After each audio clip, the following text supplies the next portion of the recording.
जंगल के बीचों बीच एक छोटा सा गांव था जो चारों ओर से हरे भरे पेड़ों से घिरा हुआ था। इस गांव का नाम था सुकुनपुर। गांव के लोग बेहद शांत और मिलनसार थे।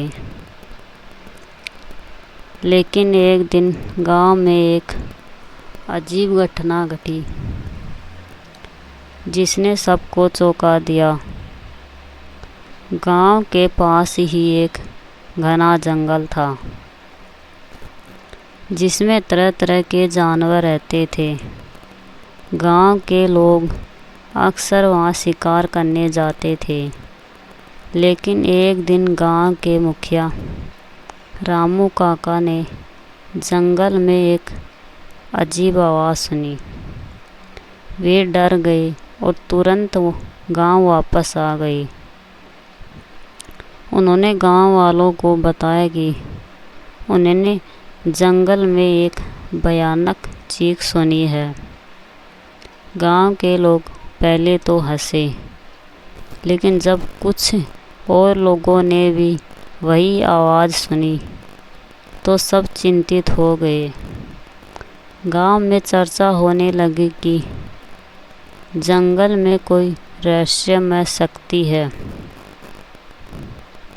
कुछ लोगों ने इसे भूत प्रेत का नाम दिया तो कुछ ने इसे कोई बड़ी जंगली जानवर बताया।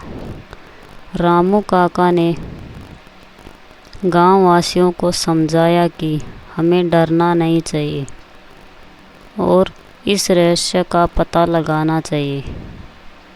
उन्होंने कुछ युवाओं को साथ लेकर जंगल में जाने का फैसला किया।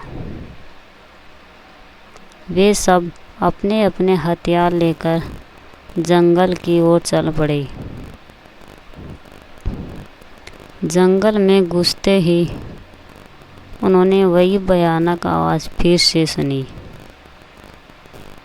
सभी डर के मारे रुक गए, लेकिन रामू काका ने हिम्मत नहीं हारी। वे धीरे धीरे आवाज़ की ओर बढ़ने लगे। जब वे आवाज़ के पास पहुँचे तो उन्होंने देखा कि एक बड़ा सा अजगर एक पेड़ के नीचे लिपटा हुआ है और चीख रहा है। रामू काका ने ध्यान से देखा और समझा कि जिसकी वजह से वह चीख रहा है। रामू काका ने गांव के युवाओं को इशारा किया और सब ने मिलकर अजगर को शांत किया। उन्होंने देखा कि अजगर के पेट में एक छोटा हिरण फंसा हुआ है। उन्होंने बड़ी सावधानी से अजगर के पेट से हिरण को बाहर निकाला। अजगर ने राहत की सांस ली और जंगल में वापस चला गया। गांव के लोग इस घटना से बहुत खुश हुए और रामू काका की बहादुरी की तारीफ की। इस घटना के बाद गांव में फिर कभी ऐसी अजीब आवाज़ नहीं सुनी गई। गांव के लोग इस घटना से सीख गए कि किसी भी समस्या का समाधान डर से नहीं, बल्कि हिम्मत और समझदारी से किया जा सकता है। इस घटना ने गांव वालों के दिलों में एक नई उमंग और विश्वास जगाया। उन्होंने समझा कि किसी भी रहस्यमय घटना का सामना करने के लिए एकता और धैर्य की ज़रूरत होती है। रामू काका की बहादुरी और युवाओं की मदद से गांव में शांति लौट आई। इस घटना के बाद गांव के लोग और भी ज़्यादा एकजुट हो गए। उन्होंने जंगल में जाने से पहले एक टीम बनाने का नियम बना लिया ताकि कोई भी ऐसी घटना फिर से न हो सके। गांव के बच्चों ने भी इस घटना से बहुत कुछ सीखा। वे अब समझ गए थे कि डर कर भागने से समस्या हल नहीं होती, बल्कि मिलजुल कर और समझदारी से काम करने से हर मुश्किल का हल निकाला जा सकता है। कुछ महीनों बाद गांव में एक और घटना घटी। एक दिन गांव के किनारे पर कुछ अजीब लोग आए। वे लोग बहुत भूखे और थके हुए लग रहे थे। गांव वालों ने उनसे बात की और पता चला कि वे लोग अपने गांव से भटक गए हैं और घर वापस जाने का रास्ता ढूंढ रहे हैं। गांव वालों ने उन अजनबियों की मदद करने का फैसला किया। उन्होंने उन्हें खाना खिलाया और आराम करने के लिए जगह दी।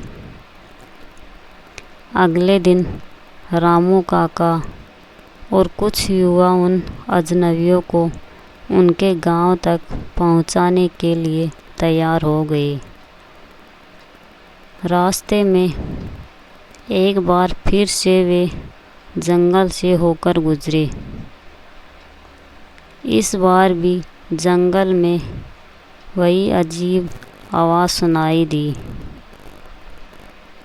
लेकिन इस बार रामू काका और उसके साथी डरने के बजाय सतर्क हो गए। उन्होंने ध्यान से सुना और समझा कि यह आवाज़ कहीं और से आ रही है। वे आवाज़ की दिशा में बढ़े और देखा कि एक पेड़ पर एक पक्षी का घोंसला है और उसमें फंसा हुआ एक छोटा चिड़िया चीख रहा है। रामू काका और उनके साथियों ने मिलकर उस चिड़िया को घोंसले से बाहर निकाला और उसे आज़ाद किया। इस घटना ने गांव वालों को एक और सबक सिखाया कि हमें हमेशा सतर्क रहना चाहिए और किसी भी समस्या का शांतिपूर्वक और समझदारी से हल निकालना चाहिए। गांव के लोग इस घटना के बाद और भी ज़्यादा एकजुट और मजबूत हो गए।